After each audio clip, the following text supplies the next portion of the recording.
Thank you for tuning in to Watch Sixto. My name's Sixto. Today is a review of the Baume Mercier Clifton Club watch.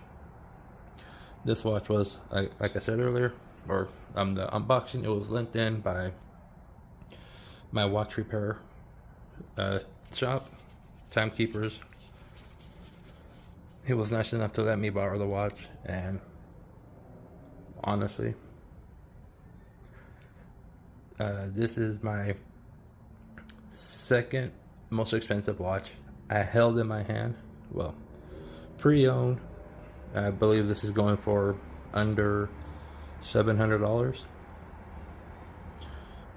but brand new, this is a sub $1,000 watch. This is a quartz movement, as you can see. The second hand, how it ticks, is not a mechanical movement or any kind of automatic or mecha quartz. This is running on a Ronda. It's on a Ronda quartz movement. I'll place an image of what it looks like, front and back. It has a 3-year, give or take, depends on how many times about roughly 3 years of battery life. If you want to prolong it, you can pull the crown out all the way out and push it back in whenever you want to wear it, so you won't have to worry about the battery life dying. But so this little gem, I'll go over the measurements from lug to lug. I have it at a 49.3. The thickness is 10. Lug width, I measured it 21. From the 8 and 2, I measured at a 42 on the dot, but if you add the crown, it's at 45.5. As you can see, it's sapphire crystal. You can still see the time even though the light is hitting it. It's on almost like a synthetic leather. I have the naming engraved in here, and you can see it's been worn because the color was coming off.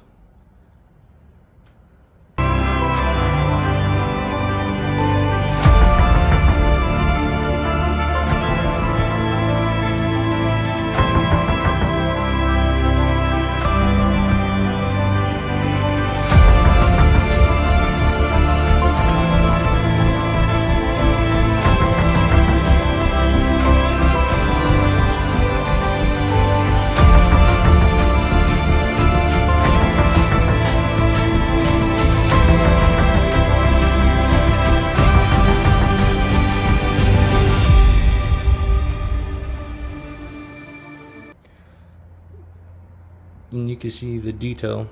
Like I said, even though it's quartz, this is a Swiss made by two brothers. They got together and created the watch company in the 1930s. They had a small little dealership, that's what they called it back then, and they were selling their watches. And by the start or the mid of the 50s to the 60s, they started getting their name out, and they created several other watches. This is like this is the first time I actually got hands-on review with the Baume Mercier watch. I've seen them online. Me personally, they don't get a lot of love, and I think that's a shame. But that's here and there. There's so many other watches that we could list that don't get the attention that they deserve. The emblem, they got that from a Greek letter, so that it pretty much means balance. So they wanted something that would pretty much will balance out, especially on the dial or or in all their watches, so they came up with this. They came up with that logo. It honestly, it wears well on its original strap. If it was on a bracelet, you could be spending a little bit more.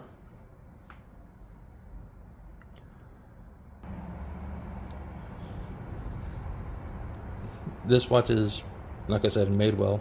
Stainless steel, the case back, polish with all this detail, the name, the model, and it's a 100-meter water resistant, not a screw down crown. So when you pull out, you can change the date, and this will hack all that fun stuff. I'll show you on my wrist, and also I'm gonna splice in some footage, like I said, of the movement. Then I have outdoor shot. I believe I do. This watch, honestly,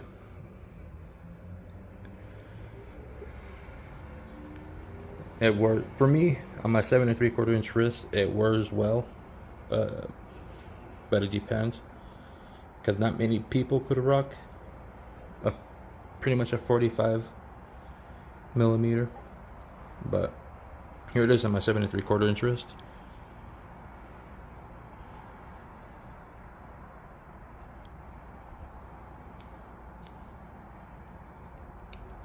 I would love to actually own one, but right now I gotta save my money for another project I got going on. It's kind of watch related, but here it is, side by side with my Hamilton. As you can see, how the 38 will hide into the, and how you can see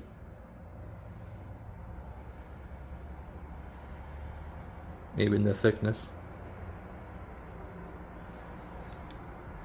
Both got heritage, definitely, even though I don't always recommend on my videos, but this one I would love to give my full endorsement on anybody looking at a Baume Mercier, any kind of collection. Don't buy watches for supposedly the value you may receive down the long run. You may buy a dud, you never know, but always enjoy the hobby. Buy what you like. If you like it, get it. If you don't. Until the next one, you guys have a good one.